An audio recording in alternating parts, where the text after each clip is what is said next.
What's going on, Jerome's? Happy Monday. The NFL Combine is in the rear view, staring at the world through my rear view, and we're going to do up another mock draft. Now, not factoring in free agency because who really knows what the Vikings are going to do, and we're a big fan of trading around, up, down, everywhere, but I think we're going to try and stick and pick for the most part, and with that being said, we're probably going to do 75 different trades, but go. And the Vikings are in a really interesting, bit of an awkward spot because at 12, obviously there's a ton of talent, but there's going to be so much talent right behind them where even if you're taking your guy BPA, I mean, there's just going to be so many dudes where hindsight 2020 where fans and whatnot can second guess. So the Cowboys offering to come up, offering an extra second round pick. Chiefs offering, I would consider the Cowboys. I want to see who's on the board. So Malik Willis is off the board. Jermaine Johnson is there. McDuffie's there. Jordan Davis is there. Linderbaum is obviously there. So that's super interesting. Let's look at who got taken first. We're going to do the thumbnail in real time. Right there. Nailed it. So Hutchinson, Hamilton. Ooh, spicy. I love it. How did the tackles fall? What the hell? Sauce Gardner, Stingley and Gardner. Wow. Thibodeau. Icky and Evan Neal follow the top 5. Man. And then the Falcons just draft a wide receiver who might not play next year. Great. Charles Cross. Ooh. Bowles and Cross together. Hell. Trevon Walker is edge 3 off the board. Ojabo's there. Jermaine Johnson's there. You see that Jermaine Johnson rocketed up the Draft Network's rankings there. That does make sense. I might take him because Willis is off the board. If Willis was there at 12, I would have taken him. Do it. And we just released the draft profile on Jermaine Johnson, the second coming out of Florida State, the pride of Eden Prairie. And if this happens, I wouldn't be scared. I know some teams are going to be scared off because McDuffie's arms registered at less than 30 inches, but he wasn't going to be a length freak anyway. I still love his game. Ojabo is certainly interesting, but I think Jermaine Johnson, given his versatility, can play outside linebacker in odd, can play another DN and even. So, yeah, we're going to do it. We're going to do it. Although Garrett Wilson is still there. Drake London's still on the board. Linderbaum is still there. See, that's what we talked about. The problem is that we're going to get a great player at 12, but there's so many damn good players that are going to go between, 12 and 60? Somewhere in there. Go ahead. Greek Freak, can I pick it? Ooh, I want to look at the Eagles. So the Eagles got McDuffie, Linderbaum, and the Greek Freak. That's just gross. Boye Mafa goes to the Packers. That sucks. Treylon Burks fell all the way to the Chiefs. I got a trade offer. Nah. So, no. Ooh. Interesting spot. So Desmond Ridder at 46. I love Desmond Ridder last year in the draft process. I still love me some Kellen Mond as well, but when has competition ever been a bad thing? Now, Tariq Woolen is there. Combine freak as well. Jaquan Brisker, who I think is the second best safety in this class, is there as well. Christian Watson is certainly interesting. Tyler Smith. I love Tyler Smith out of Tulsa too. Well, let's look around. Desmond Ridder would make sense in the second round. Yes. Interior offensive line. So Tyler Smith is there. I love Parham, Kennard, Ingram, Cole Strange, who the Vikings met with at the Combine. Burford, Lindstrom, younger brother of Chris Lindstrom, is there as well. And cornerback-wise, this is a deep cornerback class as well. Goodrich is there. If we can get Goodrich in the third round, Marcus Jones as well. Kobe Bryant, Josh Jobe. So what? This is a classic tough situation where Ridder could be that guy. You love the intangibles. He's got a great arm, got great mobility as well, and could really sit behind Cousins for a year, and him and Kellen Mond duke it out. A loser leaves town and is traded or whatever. But Brisker, man. Brisker's a stud. Woolen's a stud. Do we take Brisker? So Brisker would be a great luxury pick in terms of BPA because safety is not really that top tier of a need. But if you bring Brisker in, Harrison Smith could then play a little bit more of a linebacker role, a little bit more towards the line of scrimmage, as well as you could play Harrison, Brisker, and Cameron Bynum on the field at the same time. Either 3 safeties or Bynum can work in the slot. What do we do? What do we freaking do in this spot, man? Of course, you can't ignore offensive line either. Tyler Smith is a stud. You know what? Screw it. Screw it. Passing on, my love. Goodbye, my lover. Goodbye, my friend. How did Dotson get into the second round? We got a trade offer.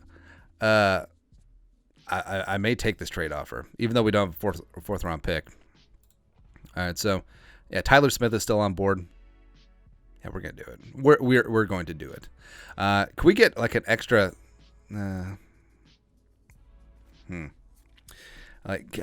we do something different? Like if we add a 6, no. All right. So after this trade, we're gonna have 3 6th-round picks and a 7th. Now, it sucks that the Vikings aren't going to get a day 1, day 2 cornerback, but it also is what it is at this point. They still sutured up the secondary with Brisker, Tyler Smith coming out of Tulsa, who I think is going to be a premier pick. I think he'll be a day 1 starter wherever he ends up in this league. I'm surprised that he lasted until 58. I think Tyler Smith could be a high 2nd-round pick. But overall, I'm feeling pretty good. Even though passed up on my guy, the quarterback, that would have been a luxury pick. I would have taken Willis if he was there at 12. What can you do? And now, so we got 3 6th-round picks as well as a 7th rounder. And now we're just waiting. Majai Sanders, there he goes. There goes my hero. How long is this 4th round, man? Come on. I want to get back to the picks. But overall, I'm damn happy. I mean, you got 3 starters right away with your first 3 picks. I mean, you can't really complain. Can't really complain about things. Oh, wait, we can because we're football fans and we complain about everything. Man, let's go. Wait until the 6th round. 6, 6, 6. Oh, here we go. What happened? All right. So, Jack Jones still there. Blankenship is an interesting name, although we already hit up the safety room. Reggie Roberson is an interesting character.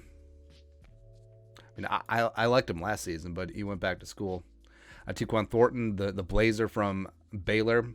Could you take Thornton and Chisena and have the 2 fastest gunners in the National Football League? It's possible. All right, so Roberson. I mean, do we just take him cornerback wise? All right, so Thompson's there. Stewart, yes. Kalen Barnes, speaking of speedsters. Yeah, I think we'll be fine there. Let's see, interior defensive line. Booker McCall. Farrell. Yeah, Farrell got dinged. We'll certainly look into that. LeBron Ray, I think, is underrated too. Of course, just Bama. Chris Paul. Do we go Tulsa? Back to back. Let's see, Ben Brown is there. Mike Miranda is interesting. Fortner, yes. Do we just look into some tackles too? Tyler Vrabel, yes. Christian Jones coming out of Texas. Could reduce him inside. All right, so what do we do? Got also look at quarterbacks. All right, so Crum is there. Ellaby is intriguing. That's really about it. It's really about all that I'm looking for. All right, so what do we do? We're going to jump around a little bit. So do we take... All right, so we're going to take Brown from Arkansas. Check that cornerback box. And then I'm just going to go around and pick my guys. That's right. All right, so we're taking the speed demon from Baylor. Tyquan Thornton. What up? I mean, why did they have to be so negative and just, official time? Just give them the record. Who cares? Tight ends. Yeah. Offensive tackle. Talked about Vrabel. Yes. Yes. We do want a quarterback. Oh, we missed out. All right. Well, we'll just grab someone in the 7th round. Why not? All right. Grant. Jeffrey Gunter's interesting. Kellen Barnes. Yeah, do we just really go after the secondary? I mean, we can. Yeah. All right, so we're going to take Barnes. Baylor in the house. Powerful Baylor. Baylor. Back-to-back. Harrison Hand, technically Baylor, even though he transferred to Temple. Also, Blake Lynch, former Baylor cornerback. Dude played everywhere in that defense. Last pick. All right, so we could go interior offensive line again. Carter and Fortner are there. Could go with another tackle prospect. We're sort of good to go there. Linebacker-wise, I mean, take Penei Sewell's brother. Do love the heart and hustle, man. I think that he could be a phenomenal special teamer. Quarterbacks, I mean, do we take Dustin Crum? I mean, we could probably get Neff as a UDFA, but now we're going to secure him. I just love the way that he plays. Just watching Utah, like Devin Lloyd gets all the love, but Sewell is making plays. Like he is going to be just a heart and hustle dude. Absolutely. I'm pretty okay with this draft. All right, zooming in and enhancing. Zoom, enhance, and then zoom out. All right, so going through the picks, Vikings sticked and picked at 12. Jermaine Johnson, because the top two cornerbacks are off the board. Could have gone McDuffie, could have gone a bunch of different directions, but Jermaine Johnson, I think, can be that dude, can be that nice edge piece, very versatile on the defense for the Vikings. Also, Eden Prairie, yes, bringing him back home. And now, the second round pick, it was a tough spot because you had Desmond Ridder there, you had Tyler Smith from Tulsa, you had Woolen there from UTSA, the cornerback as well. But Brisker, I mean, Brisker's that guy. I think Brisker should be a first-round pick, but there's just too many dudes. For me, he's number 2 safety in this class, and he does give some versatility on what you can do in the back end. I think eventually it will be Brisker and Bynum as your 2 starting safeties, but you can play all 3 of them at the same time. 3 safeties at the same time, man. And it was just a BPA. Didn't expect him to be there, but it is what it is. We'll take him there. We got a trade offer from the Saints, who moved up, gave up a 5th-round pick, taking Tyler Smith, interior offensive lineman out of Tulsa. I think that he and Wyatt Davis can really get after it, and one of them can play center. So, yeah, Smith is shooting up the boards. So I think that's really intriguing. So first 3 picks, 1 in the first, 2 in the second. You got 3 day 1 starters, or Jermaine Johnson at least is going to be a high-end part of that rotation. Yeah, I'm in. Then 3 6th-round picks at a 7th. So we doubled down on cornerback Monteric Brown coming out of Arkansas, as well as Kalen Barnes from Baylor, 2 developmental guys they can put in that secondary. We don't have Zimmer, the cornerback whisperer anymore. It's whatever. Tyquan Thornton, the wide receiver out of Baylor, absolute speed demon, can take the top off the defense. I think can contribute on special teams as well. I mean, you have Thornton and Chisen as punt gunners. Let's go. And then you have Neff Sewell, who's one of my favorite players. And it used to be a Spielman thing that he would always take a flyer on a 7th-round linebacker because those linebackers reminded him of him. And it was good for a time where the Vikings replenished their special teams. A lot of linebackers, a lot of tight ends using special teams. But I think Sewell can be a guy who makes the roster as the 5th or 6th linebacker, works his way up from special teams, maybe does a little bit more, and then really gets it done there. So, also the Sewell brothers playing twice a year. I mean, the parents are going to love that. It's kind of a cool thing. But that is it. That is the Vikings 7th-round mock draft post-combine. Let us know your thoughts on our thoughts in the comment section below. Subscribe for daily Vikings takes. Want to support the work, put a little something in the Venmo. But until next time, Skull Production Value.